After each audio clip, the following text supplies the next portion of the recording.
Oi, pessoal. Na aula passada a gente falou um pouquinho sobre conforto ambiental e hoje eu gostaria de focar mais na iluminação. A iluminação, além de trazer luz ao espaço e conforto, ela também pode ser usada para destacar e decorar o ambiente.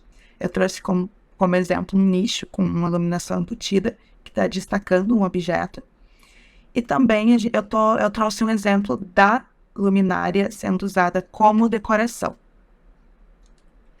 Para falar sobre iluminação, a gente precisa saber de alguns conceitos básicos. O fluxo luminoso, ele é a quantidade total de luz emitida por uma fonte. A unidade é em lumens. A potência informa o quanto de energia elétrica a lâmpada consome. Então, não significa que quanto maior a potência, mais iluminação ela vai gerar. A unidade é em watts. A temperatura da cor, ela é uma grandeza que indica a aparência da cor. A unidade é em kelvins. Quanto menor, mais quente, ou seja, amarelada. Quanto maior, mais fria, ou seja, azulada, a aparência dessa lâmpada. A iluminância, ela indica a quantidade de luz que atinge numa superfície por unidade de área. Então, a unidade dela é lux. O lux, eles são os lumens por metro quadrado.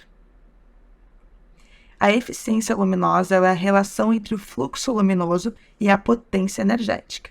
A unidade é lumens por watts. Cada ambiente possui um uso específico. Os espaços devem receber essa iluminância conforme seu uso, tamanho e necessidade. Para isso, a gente tem uma norma, que é a NBR 5413. Se vocês colocarem lá no Google, vocês vão achar ela bem explicadinha. Eu trouxe um trecho dela para vocês. Nessa tabela, a gente tem a iluminância, né, o lux, para cada tipo de ambiente. Por exemplo, uma rua pública e estacionamento precisa entre 20 e 50 lux. Lá por último, já trabalho minucioso especial, por exemplo, a cirurgia. A gente precisa de muita iluminação para a cirurgia. Então, a gente precisa de 10.000 a 20.000 lux. Eu fiz um resumo sobre um ambiente residencial, tá? Uma sala, ela precisa de 100 a 200 lux, lembrando que lux é o lumen por metro quadrado. Na cozinha, é interessante a gente ver que tem a iluminação geral dela, que é de 100 a 300 lux, mas a gente também tem a iluminação da bancada, que é onde a gente vai fazer atividade, né? Realizar atividade, a gente precisa de mais iluminação. Então, na bancada, a gente precisa de 300 a 500 lux. A mesma coisa no banheiro, a gente tem uma iluminação geral de 100 a 200 lux, e a gente tem uma local, que seria no espelho, de 200 a 400 lux. Então, a gente pode ver que a potência não é a potência que vai definir a quantidade de luz, né? Se tu tá olhando uma lâmpada, tu deve ver a quantidade de lumens para saber se ela ilumina bem, mais ou menos o espaço, tá? E como é que a gente faz para calcular o lumen? A gente deve multiplicar o lux pela metragem do ambiente. A gente viu que o lux é a quantidade de lumen por metro quadrado. Então, o lumen ele é a multiplicação do lux pela metragem. Por exemplo, se a gente tem uma sala de 25 metros quadrados, a gente vai lá, busca na tabela e vê a média de quantidade de lux que a gente precisa. Então, a média seria 150 para uma sala de estar. Para saber a quantidade de lumen que a gente precisa, a gente multiplica esses 20 metros quadrados da sala por 150 lux, dá 3.000 lumens. Então, por exemplo, naquela lâmpada, a gente tem ali da imagem, a gente tem 803 lumens. A gente precisaria de uma lâmpada com mais quantidade de lumens, ou então mais quantidade de lâmpadas, né?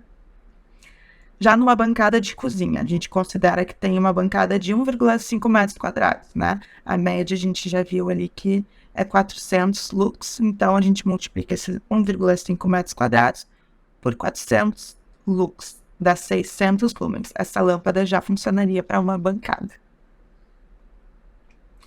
Vamos falar um pouquinho sobre os tipos de lâmpadas. A gente tem as incandescentes, as halógenas, as fluorescentes e as LEDs. A gente já sabe que o mais utilizado hoje em dia é a de LED. Mas por que a de LED? A de LED ela tem um consumo baixíssimo de energia elétrica e ela tem uma vida útil muito maior do que as outras lâmpadas. Então, apesar dela ser um pouquinho mais cara, ela tem todas essas vantagens de ser econômica e durar mais tempo. Vamos falar um pouquinho sobre as luminárias mais comuns de teto, né? A gente tem as pendentes, que geralmente são utilizadas em cima de uma mesa de jantar ou sobre uma bancada. O trilho. O trilho ele é muito utilizado quando a gente não tem forro de gesso. Geralmente a gente tem um ponto de luz no ambiente. Por exemplo, numa sala a gente tem um ponto, né, de luz no teto. E com o trilho a gente pode usar esse ponto de luz e transformar em vários pontos de luz. A gente consegue distribuir a luz, mas também é utilizado quando tem forro, né? O plafond geralmente é a iluminação central do local e os spots. Os spots geralmente a gente usa quando tem forro de gesso. A gente divide a iluminação em vários pontos e também ela pode ser usada para destacar a parede ou algum objeto, como quadros. Vamos falar um pouquinho sobre a temperatura, tá? A temperatura da lâmpada não está relacionada com o calor físico. A unidade de medida é Kelvin, como a gente já tinha visto antes, né? E quanto menor o valor, mais quente é a tonalidade, tá? Eu coloquei ali a imagem de uma caixinha de lâmpada ali, que eu estou marcando, né? Esses 3.000 K. O que quer dizer 3.000 K? Olhando ali naquela imagem, a gente vê que ele está entre 2.700 e 4.000, ou seja, ela é uma lâmpada, ela é uma tonalidade morna, ela não é tão amarelada, mas também não é tão branca, né? A gente tem as cores quentes, as cores neutras e as cores frias. Geralmente, quando a gente vai numa loja de luminárias, né? Nos oferecem, tá? Tu quer a lâmpada fria, né? Azul, ou tu quer a quente, a lâmpada amarela? Não é bem assim. Existem várias cores na iluminação, né? Então, tu pode pedir, não, eu quero uma de 4.000, ou seja, uma neutra, né? Uma lâmpada com luz neutra, de cor neutra, tá? As temperaturas mais quentes, elas são mais relaxantes e aconchegantes. As mais frias, elas te deixam mais ativa. Existem alguns estudos que comprovam que a influência da luz amarela estimula a produção da melatonina, que é o hormônio do sono. Isso faz todo sentido no nosso relógio biológico, né? A luz mais quente, ela aparece com aquela luz de final do dia, que é quando a gente começa a se acalmar e se preparar para dormir. Já a luz branca, ela estimula a produção do cortisol, que é o hormônio do estresse. Cores acima de 5.000 kelvins, elas geralmente são usadas em indústria, clínicas, farmácias e hospitais, em locais específicos, né? E até 3.000 kelvins, elas são usadas em quartos, salas, jardins e áreas de lazer. Evitar a luz fria pode melhorar a qualidade do sono e afetar positivamente no bem-estar. Eu, pessoalmente, não utilizo a luz fria nos meus projetos, a não ser que seja obrigatório, como, por exemplo, em clínicas. Eu trouxe para vocês ali um exemplo de uma sala de estar. Dá para ver que a iluminação em geral, ela é uma cor que se aproxima da cor neutra, com alguns pontos de luz quente. Tem um armário ali, dá para ver mais à direita esse armário, ele tem uma iluminação de LED embutida, que é uma luz quente, é uma luz relaxante, né? E uma sala de cirurgia com a luz bem fria, né? Que é justamente para ficar mais ligado e prestar bastante atenção, né, na cirurgia. A iluminação, ela também pode ser utilizada como estratégia. Por exemplo, num shopping. O shopping, eles utilizam essa luz fria propositalmente. Quem nunca saiu de um shopping e percebeu que já era noite? Tu tá no shopping e nem percebe que anoiteceu. Isso é feito de propósito para te deixar mais ativo, ficar mais tempo lá dentro, ver mais lojas e gastar mais dinheiro.